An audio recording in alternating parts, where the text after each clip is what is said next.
નમસ્કાર દર્શક મિત્રો, હું અનામિકા ENTV ન્યૂઝમાં આપનું સ્વાગત કરું છું। તો જોઈએ આજના સમાચાર। રાજ્યનું પાટનગર પણ હવે ભયાનક અને રાક્ષસી એવા સ્વાઇન ફ્લૂના ભરડામાં સપડાઈ રહ્યું છે।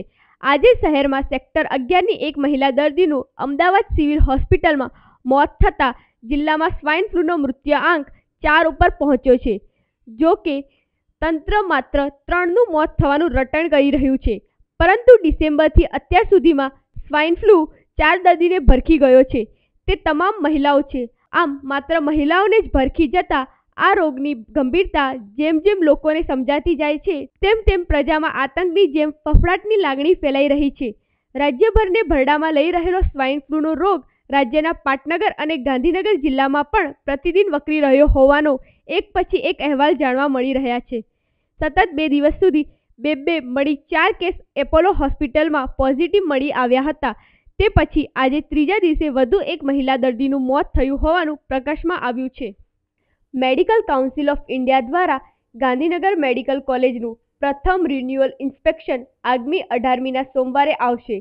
ત્રિદિવસીય ઇન્સ્પેક્શનમાં મેડિકલના બીજા વર્ષના અભ્યાસને ધ્યાનમાં રાખીને કોલેજમાં શૈક્ષણિક, ભૌતિક તથા વિદ્યાર્થીઓના આરોગ્યપ્રદની સુવિધા પૂરી કરવામાં આવી છે કે નહીં તેની તપાસ કરવામાં આવનાર છે। ત્યારબાદ બીજા વર્ષ માટે મંજૂરી અપાશે। Gujarat medical education and research society દ્વારા ગાંધીનગર અને સોલામાં મેડિકલ કોલેજ શરૂ કરવામાં આવી છે, જેમાં રાજ્યના પાટનગર ગાંધીનગરની સિવિલ હોસ્પિટલમાં વર્ષ 2012-13થી મેડિકલ કોલેજનો પ્રારંભ કરવામાં આવ્યો છે। આગામી વર્ષ 2013-14થી મેડિકલ કોલેજના બીજા વર્ષને પ્રારંભ થનાર છે।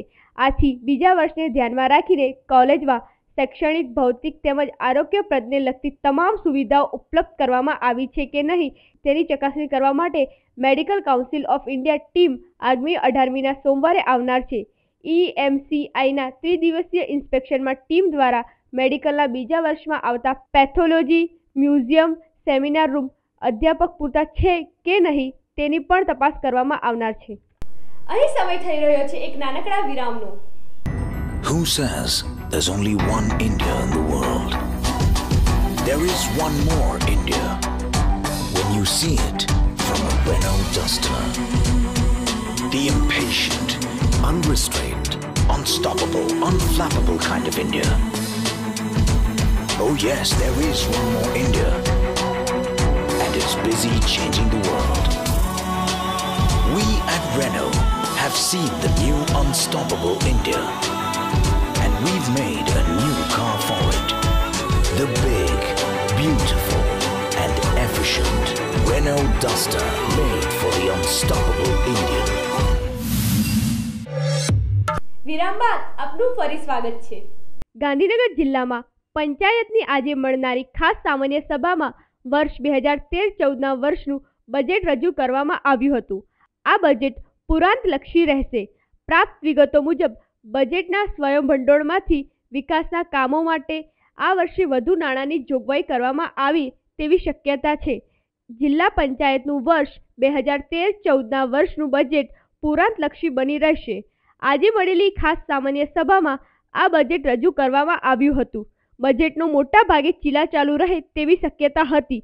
જો કે આ વખતે સ્વયં ભંડોળમાંથી વિકાસના કામો માટે વધુ નાણાંની જોગવાઈ કરવામાં આવી હોવાનું જાણવા મળ્યું છે।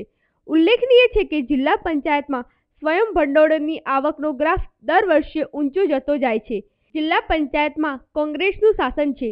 જિલ્લા પંચાયતના પ્રમુખ મંગીબેન પટેલે બીજું બજેટ રજૂ કર્યું છે। ઉલ્લેખનીય છે કે બજેટ સર્વાનુમતે પસાર થયા બાદ જિલ્લા પંચાયતમાં સમિતિઓના ચેરમેનની વરણીનો મુદ્દો હાથ પર લેવામાં આવશે। ડિસેમ્બરમાં સમિતિઓની પુનઃરચના કરવામાં આવી હતી, પરંતુ ત્યારબાદ 2 વખત ચેરમેનની વરણીનો મુદ્દો મુલતવી રાખવામાં આવશે। તો દર્શક મિત્રો, અહીં સમાચાર પૂર્ણ થાય છે। નમસ્કાર।